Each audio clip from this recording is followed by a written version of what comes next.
This episode is brought to you by Tic Tac. Minty, refreshing, classic. And it's not just the Tic Tac mints. It's the new track by Kenise with beats that'll leave you feeling as refreshed as a Tic Tac and a vibe that'll take you on a ride through 100 layers of flavor. Does it get any fresher than this?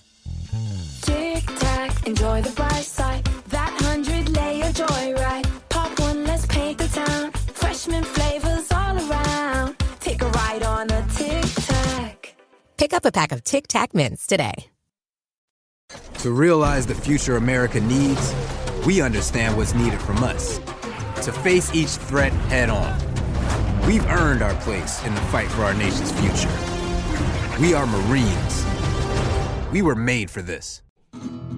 Who's the most expendable one in Expendables 2? Answer me this, answer me this. Are the kids in Glee really younger than Mr. Shoe? Answer me this, answer me this. Helen and Ollie, answer me this. We've had complaints from freaks. Right. And the nature of these freaks' freakishness is about our pronunciation last week of the substance muesli. Okay, good. I thought it might actually be about the content of what we're saying, which does verge on the disgusting far more frequently than I would like. That is much less offensive than us saying muesli. They're saying food stuff slightly wrong. What do they want us to say? Muesli? I've never heard any sentient being say muesli. If we'd have done the whole section about muesli, yes, that's how I say it, kids. Muesli, muesli, muesli. If I say muesli, muesli, muesli, we'd sound like David Starkey or That's something. what it's called. Yeah, but it's just wrong, isn't it? It's like when people say issue. Ugh, aye. Lord Coe says Sexual. that. The receptionist at my GP surgery says urine.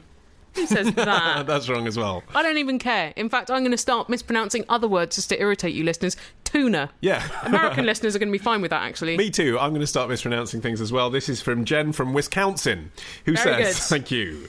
I was just listening to podcast 222. Toot, toot, toot. Toot. 1 month later, joke still works.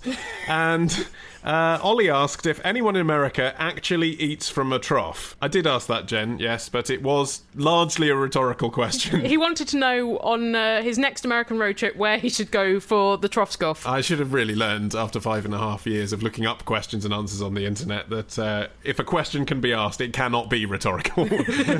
Because Jen comes in with this feedback. When I was a child, my mother would do something similar for my birthday. We'd invite children over, clean the table well. That is a fun party, isn't it? Oh, yeah. Children, get your cloths ready. Then scoop ice cream directly onto the table. Whoa. And put syrups and toppings and jimmies on it. What's a Jimmy? I thought that was the slang for date rape drug. We went directly at the ice cream with our spoons from the trough. It was fun and certainly memorable. I'm, in fact, having false memory syndrome now. God, childhood was brilliant. Remember when we all ate ice cream directly off the table, sprinkled with jimmies? I'm a bit dubious of the idea of ice cream all over the table. It looks great when it's going on. Once it's all melted into the custards and you all feel a bit sick because you've had so much, then it's just an unholy mess. Yeah, but I have got the brand name for it. McSlurry.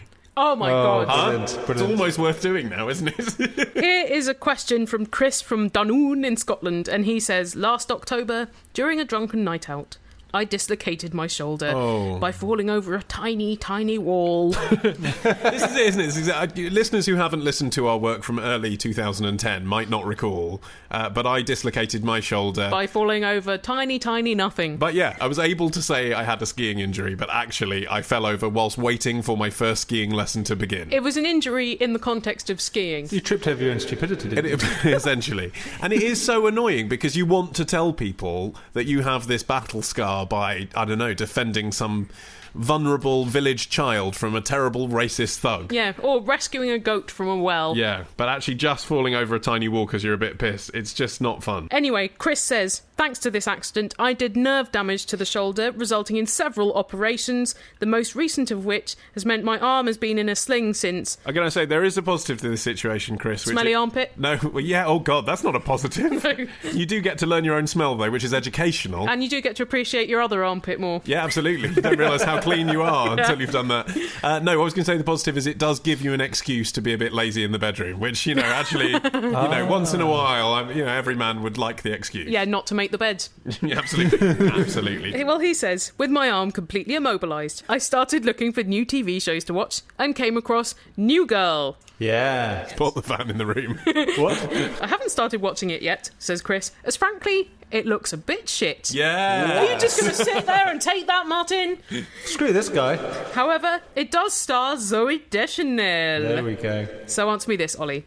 Is it acceptable to start watching a TV show I think will be rubbish just because I fancy the main character? Yes. I don't think I've ever fancied the star of a show. So, I really fancied Katie Holmes in Dawson's Creek when I was 16. Yeah. I only knew that because... You didn't fancy Dawson? I only knew that because... I wanted to watch Dawson's Creek anyway because everyone was talking about it at school, and then I learnt from watching it that I fancied Katie Holmes. So I've never been in a situation where I've thought, she looks she's available fit. now. Yeah, don't know, a bit of a poison chalice now though, isn't it?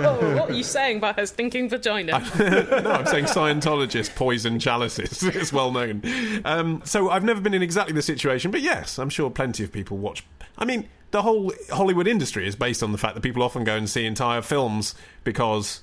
it's got someone in it who they quite fancy, even if they know nothing about the plot and all the money's been spent on the star and there isn't even a script. You have to spend so much time in the company of the show that I think after about 10 minutes it would actually make you go off that person that you fancied. That's the danger. In fact, I'd rather not see somebody that I had a crush on in some kind of TV serial that was bad, because I don't want to associate them with that heap of shit. Yeah, I was so disappointed when Carl McLachlan did Sex and the City. But actually, I think New Girl is a grower. I think the first couple of episodes were a bit ropey, and then some jokes start to happen. And actually, Zooey Deschanel's character gets marginalised as the other characters get a lot more interesting, and that's quite a good thing, because the character's a bit thin. Yeah. Okay, but when you're watching with the sound down, I imagine it's a bit difficult to follow the plot. It doesn't well, Martin's humping the television, so you can't even see.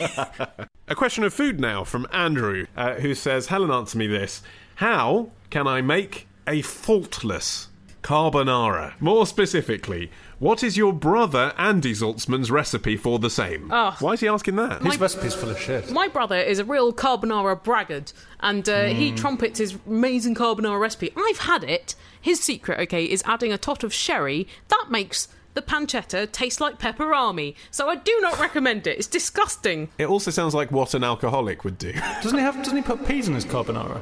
Oh, he'll put anything in there. A purist would have only pancetta and egg, wouldn't they? Possibly not even cream. Carbonara is a very minimal dish. Yeah, but the standard recipe, if you look into like a non-frilly kind of cookbook, Delia's recipe for carbonara, it does involve a lot of cream, eggs. Is there cheese as well? Well, I'd add Parmesan. parmesan. Oh, God. I made it once, good. and it Really was nice, but I just didn't realise that what I was eating when I was eating what feels like a relatively light dish is actually basically an English breakfast mixed into pasta. Well, Andrew continues, my wife and I greatly enjoy Italian food, but whenever I make it, I get lots of small eggy bits like omelette. Ooh, well, that sounds to me like maybe your pan is a little bit hot, because it's meant to cook into a kind of silky smoothness by the heat of the pasta after draining it, which is why speed is of the essence. But I think you don't want to really be cooking it for longer than 20 or 30 seconds So max. hold on. Is your basic recipe then the same as Andy's but without the sherry? Pancetta, pasta, egg, cream. Yeah. Black pepper, Lots of black pepper. Lots and lots of black pepper. I would add parmesan as well, otherwise I think it's a little bit bland. Yeah. Yeah. And that's it.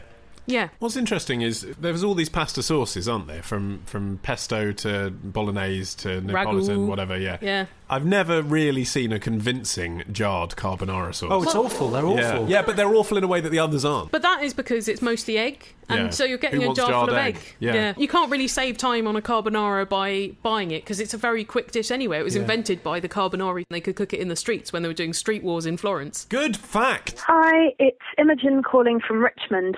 I'm renting a house with 17 friends for a week, and they're talking about spending what seems like far too much money on food and drink, and I am not so keen on this because I'm both trying to save money and also trying to diet, but it's been made very clear to me in the group that we are planning to, everyone has agreed to split the bills completely equally, and for anyone to disagree would be completely bitchy.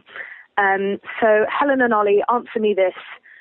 Should I try and say that I don't want to eat as much or drink as much of the food, therefore I shouldn't have to pay as much, or just pay lots of money, not eat very much, and come grovelling to my parents after the holiday. Well, it's a bit late, isn't it? You've agreed to these socialist rules of the holiday, haven't you? You said yourself, everyone has agreed. You're all going to split the bills equally, so you really have to do that. You don't want to be that dick that is going to ruin the communal aspect of the holiday. And it's your fault for agreeing to do something with 17 other people. Yeah, if it was 5 people, it'd be fairly easy to be like, oh, we'll work out the bills, wouldn't it? Yeah, in a group of 17 as well, you really don't want to be the person who's like, well, actually, I didn't have the ice cubes. I mean, you're dividing a bill by quite a large number there. It's not going to come to that much compared to what it would if you were there with 4 people. Actually, you make a good point, because the difference made by you asking them to cut back the expenditure once divided by 18...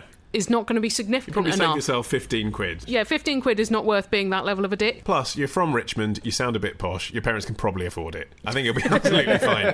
I mean, the thing is, you're on holiday, get into the summer spirit. Yes. You know, stop thinking, oh, I'm on a diet. Don't be on a diet. Go on holiday for 2 weeks. That's the point of a holiday. I remember going on school trips when I was, say, 12, 13, and my parents would give me spending money for the trip, and I'd often go back with 75% of that spending money intact. Mm-hmm. That was stupid.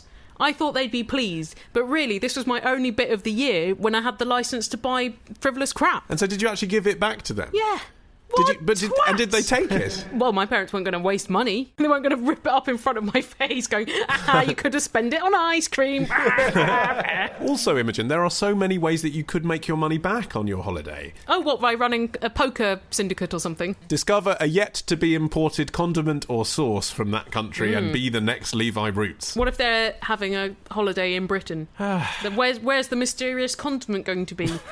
Another kind of sauce comes from Worcestershire. I refuse to believe it. Let Herefordshire have a go, Worcestershire. Pull your neck in. Enter the knobbly knees competition. Depends where they're going. If they've gone to Lord's, I'd imagine there are a lot of people there with knobbly knees that they're trying to get cured by St. Bernadette. I got a question. Email your question to answer me this podcast at googlemail.com. Answer me this podcast at googlemail.com. Answer me this podcast at googlemail.com. Answer me this podcast at googlemail.com.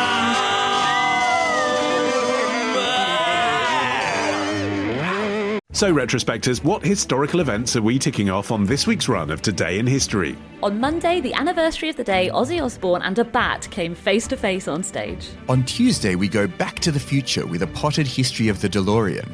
On Wednesday, why is the Pope guarded by those guys in floofy hats? On Thursday, how the Rock and Roll Hall of Fame ended up in Cleveland. And on Friday, was Henry VIII really an asshole, or was it just the result of a jousting accident? We discuss this and more on Today in History with the Retrospectors. 10 minutes each weekday, wherever you get your podcasts. I want you to know, Helen, that this next section is entirely your fault. Really? Yes. Why is everything my fault? Well, that's a broader question. But last week you invited our audience to indiscreetly overshare yeah, I did. details of their relationships and their private lives. Yeah. Well, that chicken has certainly come home to roost. Because this is a landmark moment on Answer Me This. Our first ever question from a man whose penis I have seen. What, even that guy that wrote in saying, I've stapled my balls to the Keith and the Girl book and yeah, sent because us we the only saw video. his balls, didn't we? Yeah, and saw his testicles. He taped his penis out the way, I think. He had, yeah, in a really strange sort of hammock. Too much preparation for an impromptu prank. The question comes from Anonymous in California. Why would they hide their name? Yeah, well, as we're about to discover, they're not all that anonymous. Who says, Helen, I have a wicked quandary for you. Is it about whether it's worth getting tickets to see Wicked? It's not. It's very far from the innocence of that question. Good, because I wouldn't know how to answer that. I've never seen it. Yesterday, he says, I was on the internet researching my doctoral thesis on things I like to wank off to. Isn't it funny how Americans use the word wank now? Yeah. That used to, in a tag on a porn video online, that meant this is a British video. I wonder whether he's translated what he would normally say into language he thinks we can understand. Probably jacks off. Or jerks off. Well, this is it. But you see, now I think Brits are just as likely to jerk off and the Yanks are just as likely to wank. Yank wank. Yank wank.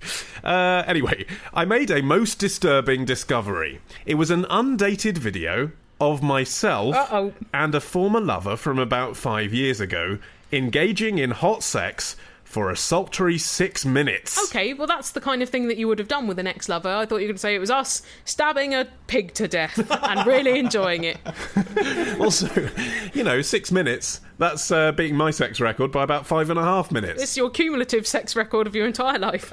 He says, this is a video I do not remember ever being made, which is the Carly Rae Jepsen defence. In the interest of research, I should say, listeners, by the way, we've seen it, and all I can say is it's a very solid performance, good lighting. Not very well shot. The camera angle isn't very flattering. Oh, I thought it was quite romantic, actually. Yeah, well, it builds to a nice climax. They both come together and then there's a little kiss, which is nice, isn't it? It was textbook. Right. Let's say yes, that. Yes. Anyway, to be fair, he says, I cannot say with 100% certainty that it is us.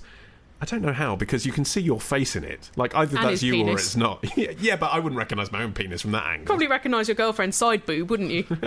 Also, noises, behaviours, etc. are consistent with my memory, so They're I'm pretty consistent with normal people doing it, aren't Well, they? this is it. They're fairly conventional noises and behaviours, I would argue. You don't moo or anything. There's not even any applause.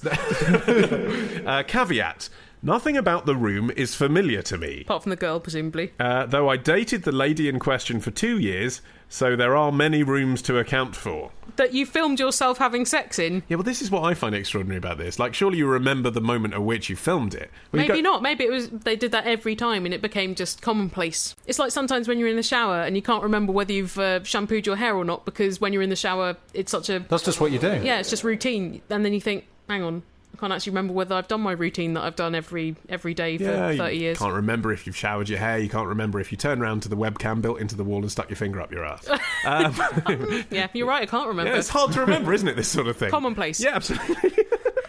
Also, Work a day.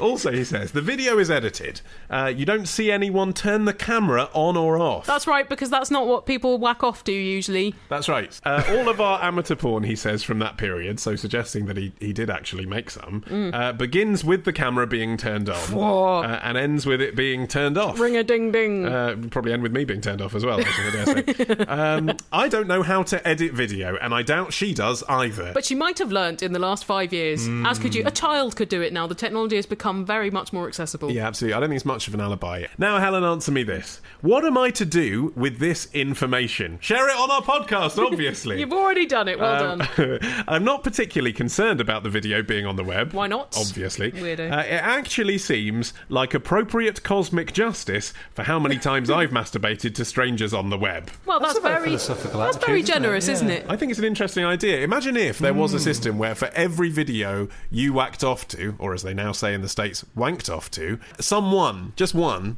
saw a video of you doing that act. Yeah. That would change people's attitudes, wouldn't they? Wouldn't click through so rapidly. Oh, it's like if everybody who listened to us doing this podcast sent us a podcast they had made, we'd probably stop doing this podcast. Yeah, I think that's probably true. And although I think there are times where we're quite self-indulgent, I wouldn't compare even our early work to the sound of us wanking. But I see your point. Anyway, he continues, I'm not planning on running for Congress. Well, you don't know yet, do you? Well, this is the thing, isn't it? And come back to bite you years and years later. This has already been 5 years. Actually, by the time he's considering running for Congress, this will be an asset in his campaign. Yeah, by the time he's planning on running for Congress, they'll be running anti-the-other-guy videos where you see him prematurely ejaculating. Yeah, with his Mitt tiny Romney penis. Can't even go for more than 3 minutes. Mitt Romney could not affect an easy flip, such as Anonymous from California manages in his 6-minute video. Barack Obama was thinking about war crimes during this humping. But the mystery of it, he says, sticks in my craw. Where was this video made? By whom? Well, by you, from the looks of it. It doesn't seem like anyone else is there. It's static camera. Why was it uploaded to the internet in April, 5 years after the fact?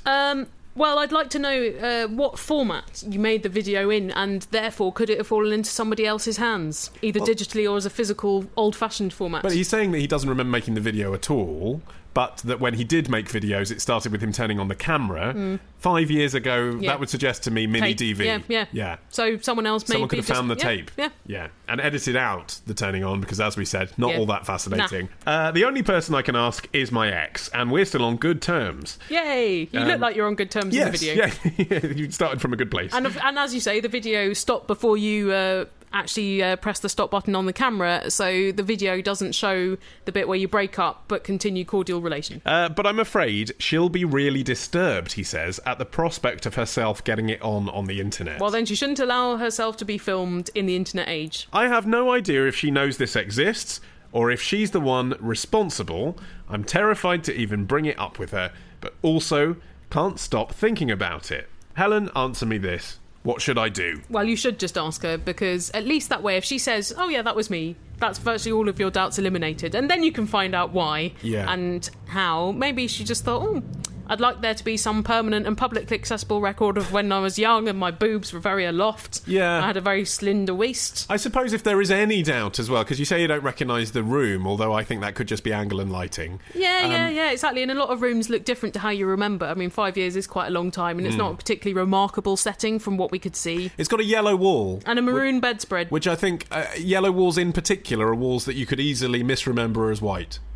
Yeah, good point. More so than almost any other colour, I find. Maybe you were filming yourself in a B&B or someone's house where you were just staying for the night, you filthy creatures. Wait till you were home. In any case, she can help authenticate whether it is indeed, as you suspect, you. I've never filmed myself in such private moments. So stop Googling, everyone. You're not going to find that footage. But I assume that people who do, a lot of it is just about the fact of being filmed rather than the possibility to watch it afterwards. So, you know, if you are worried about this happening to you listeners, film it and then just delete it straight afterwards. Which is exactly what I did when I found myself jacking off when I was about 15. I got a video camera for my bar mitzvah. I mean, once you filmed a certain amount of Christmases, really, what else is there to do when you're 15? And that is what they assumed you would do with it. I was just curious what it would look like, and then when I sated that curiosity, I wish I'd never seen it.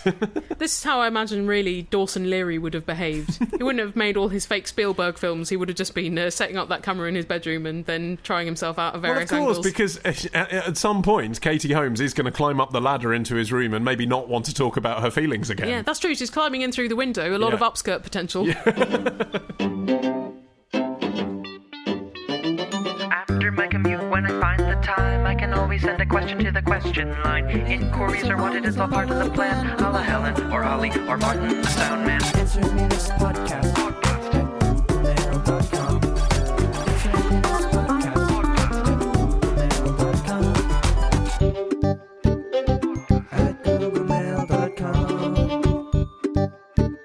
Now, listeners, you may not have noticed, but there is a sporting event happening in London at the moment. Sport, sport, sport. That's the official Olympic song, isn't it? It's the Muse song. Sport. We throw things and we run sportily. Well, no, I'm just going to let you carry on. No, I was enjoying it. Tracksuits everywhere. Yeah. Who's going to win? Everyone cares. It's the sporty. Sporty, sport. Right. And then Dizzy Rascal comes in halfway through. And sporty, goes, sport. Am I crazy? No. Am I wearing trainers? Yes. That's how it goes. Yeah. Anyway. You could have won the Mercury Prize easily, Ollie. Olympics. Let's bring this back. Oh, them. The Olympics is happening. Yeah, they really are. And we would take this opportunity to plug the fact that if you haven't heard it yet, there could be no better time. Well, I suppose the Paralympics, we might as well try plugging that one away. But anyway, for the moment, there could be no better time than to download the Answer Me This Sports Day album for only £2.49 from iTunes. It's most diverting, you know. Even if you're not that interested in sport, there are probably some things to entertain you in it. It's an hour of us talking about sport, and it's stuff that we've never featured anywhere else, and never will. And you're contributing to our holiday fund. Yeah. It's about as good a time to tell you that this is our penultimate episode before we go off on a month break. Yes, so enjoy every second. But that aside, I think we should talk about the Olympics more generally, because guess what? It's been prompting some questions in your minds. Surprising, really. Yeah. Considering it's received hardly any televisual coverage. That's right.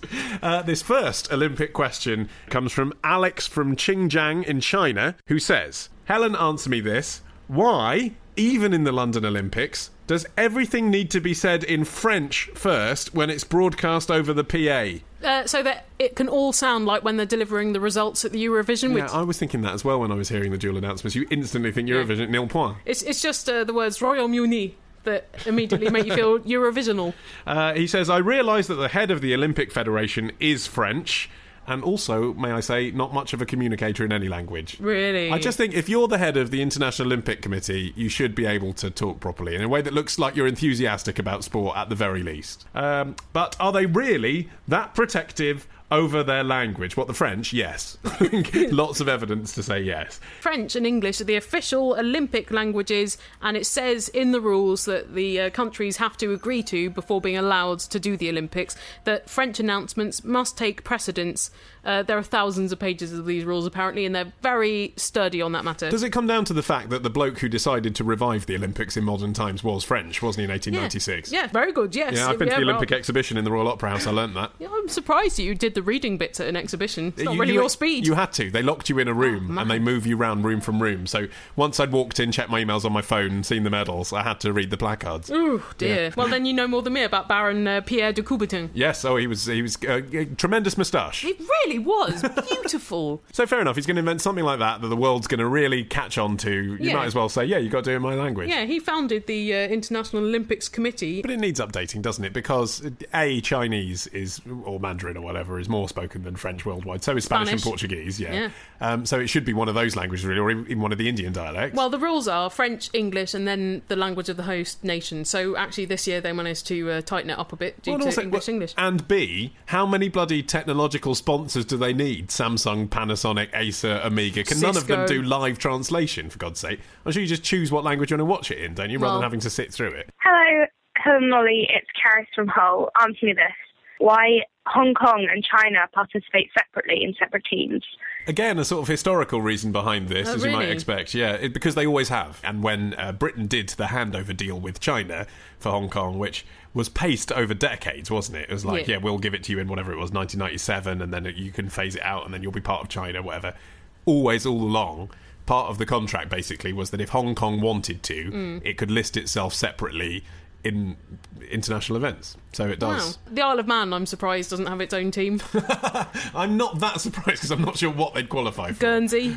Olympic event in Borden. Oh yeah, the Cornish separatists. That's going to be their next thing, isn't it? But I guess, it would be weird, wouldn't it, if East Germany and West Germany still competed separately? Good point. I know they were keener to unite than the Hong Kongians were. Or if all 38 countries of pre-unification Germany competed separately. Or before that, the several hundred countries that make up modern Germany now. Well, here's a question from Ryan from Melbourne, who says, Helen, answer me this. Could the Vatican send an Olympic team if they wanted? Why? Because they are a sovereign state. Yeah. But they're a place with 800 inhabitants.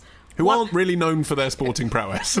The Pope, he's more of a sitter and a watcher, isn't he? And the Cardinals aren't really that lively either, are they? It'd be an amazingly weak team, wouldn't it? Well, 800 people, that's probably going to provide a weaker team than your average secondary school. But the fact is, it appears that they don't particularly want to compete in the Olympics, because to compete in the Olympics, you have to have a National Olympic Committee. They don't have one, which means the International Olympics Committee can't let them enter. Well, here's another question of Olympics from Charlie from Bristol, who says, whilst watching the equestrian events at the Olympics, I began wondering how horses are transported over such large distances from their home nations. Okay. Ollie, answer me this. Do they all get to ride in a plane together? It's the same as if you see them on the road. They're in those bespoke equestrian trailers where they basically can't move, but that's how horses like to be transported. They've created special bespoke FedEx planes that are basically like the horse trailers on the road. That is incredible. But they're in the air with the hay, with the water. They pack them into a small cardboard box and hope for the best. Do they sell that size of Jiffy bag?